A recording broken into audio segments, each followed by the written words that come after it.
రెడ్డి నాయకత్వంలో అసెంబ్లీలో 42% బిల్లు ప్రవేశపెట్టడం జరిగింది. దానికి స్థానిక శాసనసభ్యుడు బీఆర్ఎస్ పార్టీ వర్కింగ్ ప్రెసిడెంట్ వారి నేతృత్వంలో కేసీఆర్ గారి మార్గదర్శనంలో బీసీలకు 42% ఏకగ్రీవంగా మద్దతు ఇవ్వడం జరిగింది. మరి ఈ బిల్లు పాస్ కావాలంటే తలనాడు కేసీఆర్ గారు ఏ విధంగానైతే తెలంగాణ సాధించడానికి నేను ఆంధ్రప్రదేశ్ నుంచి వెళుతున్నాను, తెలంగాణలో మాత్రమే అడుగు పెడతాను, తెలంగాణ సాధించిన తర్వాతనే తెస్తానని ఒక నిశ్చయితమైన అభిప్రాయంతో అకుంఠితమైన దీక్షతో ఢిల్లీకి వెళ్ళి తెలంగాణ సాధించారు. మరి ఈనాడు బడే భాయ్ అని చెప్పి రేవంత్ రెడ్డి గారు పిలిచే నరేంద్ర మోడీతో సంప్రదింపులు జరిపి అవసరమైతే తెలంగాణ నుంచి అఖిలపక్షాన్ని తీసుకుని వెళ్ళి ప్రధానమంత్రిని రాష్ట్రపతిని కలిసి బిల్లు 9th షెడ్యూల్లో చేర్చి పాస్ చేసుకోవాల్సిన సందర్భంలో మరి నేను ఇచ్చాను మీరు తీసుకున్నారని చెప్పేసి ఈ కంటి తుడుపు చర్యలను టీఆర్ఎస్ పార్టీ తీవ్రంగా ఆక్షేపిస్తుంది. మేము మీకు మద్దతు ఇచ్చింది 9th షెడ్యూల్లో చేర్చి బిల్లు పాస్ చేయడానికి, కానీ ఈ 42% జీవోను అమలు చేయడానికి రాష్ట్ర ప్రభుత్వం పరిధిలో లేదనే విషయాన్ని ప్రజలకు తెలియజెప్తూ మరి పాస్ చేయడానికి కేంద్రంతో సంప్రదింపులు జరపాలని, ఆ ప్రకారంగా ముందుకు పోవాలని చెప్పేసి ఈనాడు తెలంగాణ రాష్ట్రంలో బీసీలకు వస్తున్నటువంటి జీవో ఇచ్చిన 42% అమలు చేయడానికి, అదే మాదిరిగా వారి సామాజిక వర్గానికి చెందిన వారితోనే కోర్టులో కేసు వేయించి 42% నిలుపుదల చేయడాన్ని బీసీ సామాజిక వర్గం పూర్తిగా నిరసిస్తుంది. తప్పకుండా రానున్న స్థానిక సంస్థల ఎన్నికల్లో బీసీ సమాజం సత్తా ఏమిటో చూపిస్తాము. కాంగ్రెస్ ప్రభుత్వానికి చుక్కలు చూపించేది ఖాయమని చెప్పేసి తెలియజేస్తున్నాను.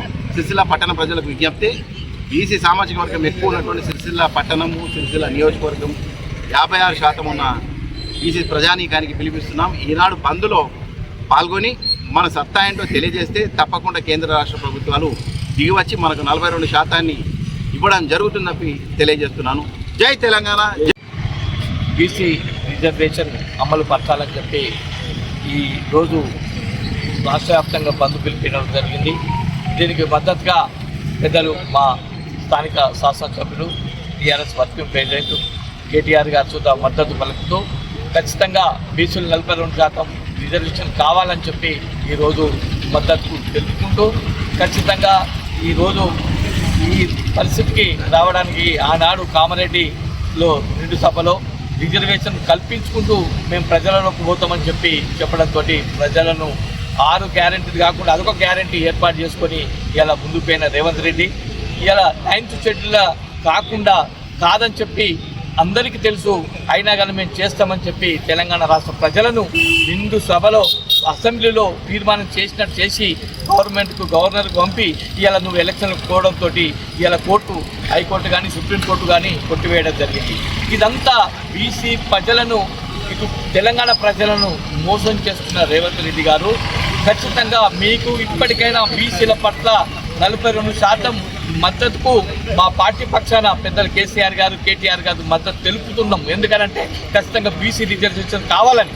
కాబట్టి మా పార్టీ పక్షాన పూర్తి స్థాయిలో మద్దతు మీ తరఫున ఉంటాం. ఢిల్లీకి అయినా కానీ ఎక్కడికైనా ఖచ్చితంగా మా కేటీఆర్ గారు చెప్పడం జరిగింది. కాబట్టి ఖచ్చితంగా మేమందరం మీతో ఉంటాం. ఖచ్చితంగా మా ప్రజలకు తెలంగాణ రాష్ట్రానికి 42% బీసీ రిజర్వేషన్ అమలు చేయాలని చెప్పి ఈ బంద్ సందర్భంగా మేము తెలియజేయడం జరుగుతుంది. ఖచ్చితంగా ఈ పోరాటంలో మా పార్టీ ముందుంటుంది. ఖచ్చితంగా రానున్న రోజుల్లో బీసీ రిజర్వేషన్ మన తెలంగాణ ప్రాంతంలో కొట్లాడి వచ్చేది కాదు. కాబట్టి ఢిల్లీకి పోయి అక్కడ మన సత్తా ఏందో చూపించి 42% రిజర్వేషన్ చేయించి ఎలక్షన్ ముందుకు పోవాలని చెప్పి ఈ కాంగ్రెస్ గవర్నమెంట్ను మేము తెలియజేయడం జరుగుతుంది. తెలంగాణ రాష్ట్రంలో కాంగ్రెస్ పార్టీ బీసీలను మొదటి నుంచి మోసం చేస్తూనే ఉంది. 42% రాష్ట్ర ప్రభుత్వం జీవో తీస్తే కానీ, బిల్లు తీస్తే కానీ, ఆర్డినెన్స్ తీస్తే కానీ ఇవ్వటం సాధ్యం కాదని తెలిసి బీసీలను 42% రిజర్వేషన్ ఇస్తున్నామని చెప్పి మభ్యపెట్టడము సమంజసం కాదు. కావాలని చెప్పి ఈ కాంగ్రెస్ పార్టీ బీసీలను తప్పుదోవ పట్టిస్తూ ఉంది, మభ్య పెడతా ఉంది, మోసం చేస్తూ ఉంది. ఈ కాంగ్రెస్ పార్టీ ఇప్పుడు కూడా మోసపూరితమైనటువంటి హామీలు ఇచ్చుకుంటూ ప్రజలను మోసం చేసుకుంటూ అధికారంలోకి వచ్చినటువంటి ఈ పార్టీ ఇప్పుడు బీసీలను కూడా మోసం చేస్తూ ఉంది.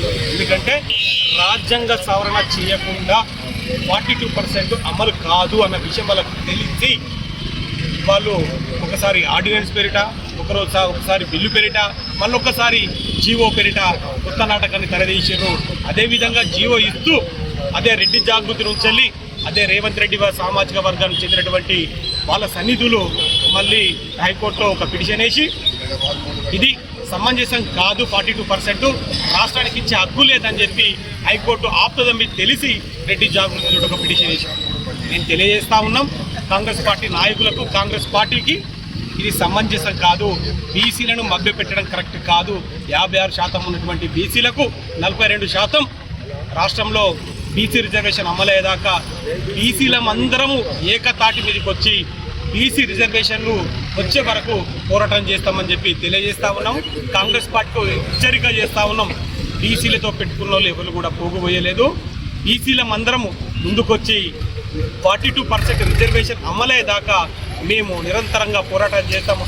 అవసరమైతే రాష్ట్రాన్ని అగ్నిగుండంగా మారుస్తామని చెప్పి తెలియజేస్తాము.